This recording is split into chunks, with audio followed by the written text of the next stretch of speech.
I've been so alone ever since I left the tribe. That's just how it goes, guess I like the lonely vibe. Hopefully this is a good angle. Hey guys, how you doing? Sitting here on the computer just going through some stuff and just wanted to make the video explaining what happened to the Eclipse. I have my last video on the channel of me fixing the rust, painting the engine bay.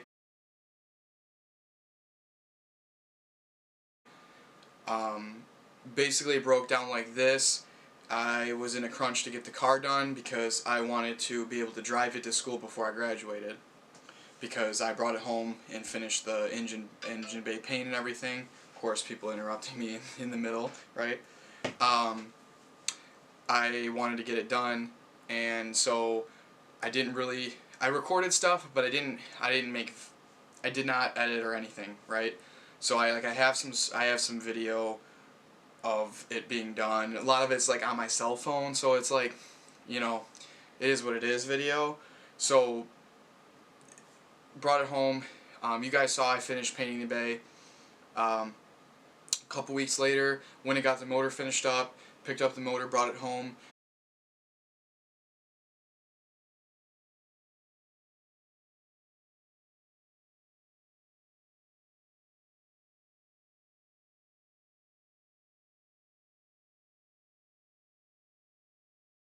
Started getting all my last parts, and then I just started putting it together. I mean, I put all the timing on, put the clutch on, all the external parts on the motor, bolted the trans up, dropped it in, filled it up with fluid, started hooking everything up.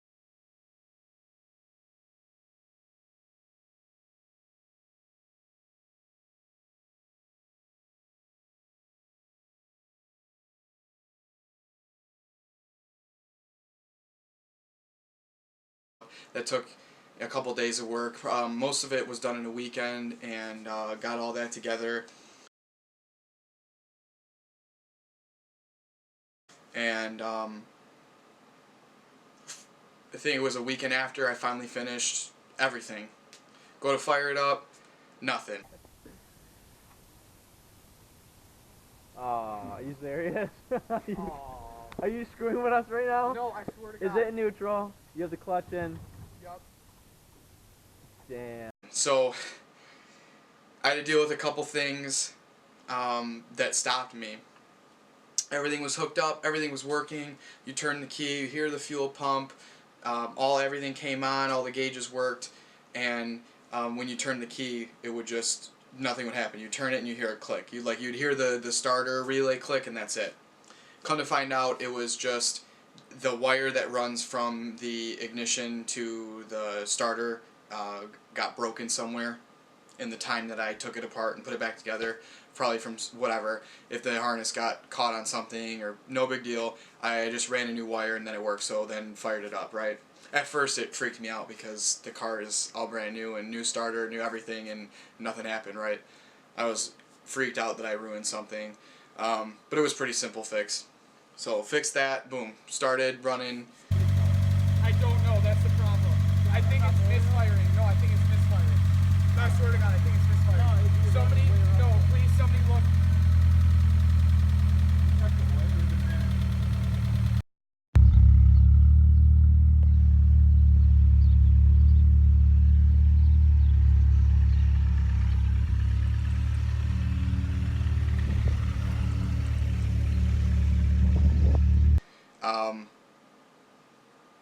Had like a fuel leak from the fuel filter. I had to put a new crush washer on there. Had like a coolant leak, fixed that, and then I drove it. I put I didn't really get into boost at all.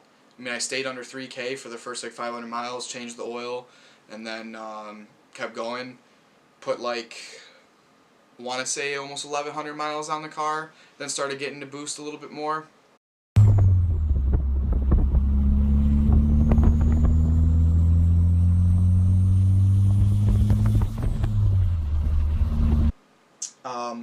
The only thing is that I didn't have a tune still, right? So I'm running a 16G turbo and a built motor, you know, and a front mount, so it's flowing more air. It would idle fine, but when you got into boost, the MAF sensor was not liking it, the ECU was not liking it.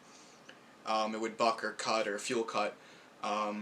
That's when I replaced the pump. So I put a 255 pump in it, thought, okay, maybe it's just not getting enough fuel, because I was only running 10 pounds. I had a boost controller on there, I was running 10 pounds of boost, so that's less than factory because the 16G flows more air. So yes, it's less boost pressure, but it's flowing more air, so I figured if I turned it down, it would be somewhat same. And then I started pricing other stuff. I started pricing the ECU. I started pricing suspension parts it needed and interior parts, and to get it where I wanted it to be, it would have straight costed too much. So I started in college. Sorry, I got interrupted there for a second. I didn't want to be dumping all this money into a car that I wouldn't really get a return on. Because even if I fixed everything, I mean, I know when you build a car, you lose money, right? But I was trying to be smart about it. I mean, I really did love the car. I learned a ton. It's just that I was trying to be smart, and I wanted to be able to enjoy the summer before I started college. I wanted to be able to go to car meets. I wanted to be able to show up, have a vehicle that runs, drives, like just, I didn't want to be screwing with it the whole time. Like I've already been building it for 9 months, and it ran and drove. It was just, it couldn't go fast, I was just kind of grannying around, so. And I've always wanted a Neon SRT4, like from day one, right before I even got my license. My friend had one. I drove it. I loved it. One came up for sale, so this was the time that I was putting together the parts list of stuff that I needed. So I ended up saying, you know what? I'm gonna put mine for sale. I'm gonna see if I get anybody who's interested in it. I mean, in all reality, it needs an ECU and a tune, and a ball joint or something, and a tie rod or something, like just like stupid stuff, like cheap stuff, and to get it like mint. Then if they wanted to put any more money into it as of making it look their way or changing parts, that's up to them. Posted it.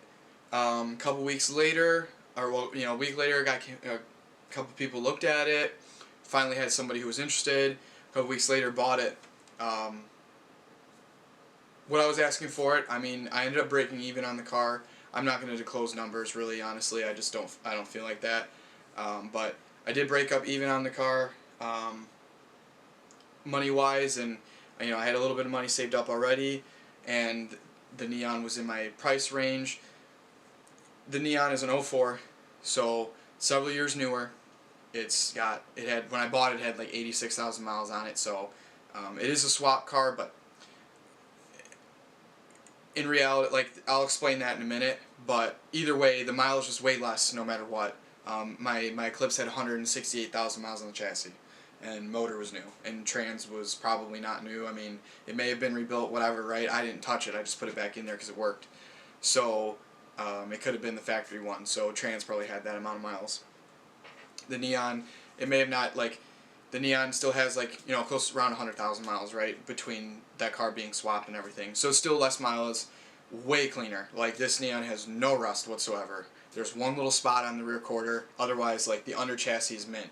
My Eclipse, not so much. We're talking a car that's been through 12 different owners and pretty rough life. Paint's not good, but blah, blah, blah. The Neon's, like, super clean. Interior's super clean. And then tons and tons of parts in the car. So I always wanted the Neon, and I pulled the trigger. So I bought it, and it honestly was one of the best summers I've had so far. I mean, I went to everything. Like, just when I bought that car, I think it was late July. By September, I had already put like 4,000 or 5,000 miles on it. Like, just I drove it like crazy, and between Woodward, Dream Cruise, and all that stuff. And then I drove to school I drove everywhere. Even though I didn't want to, I was just so excited to have a car that I could actually drive, manual car that I could drive, get into boost, go fast, not have to really worry, right? And so yeah, that's the story. I mean, I finished the Eclipse. I actually trailered it to the guy who bought it and dropped it off to him.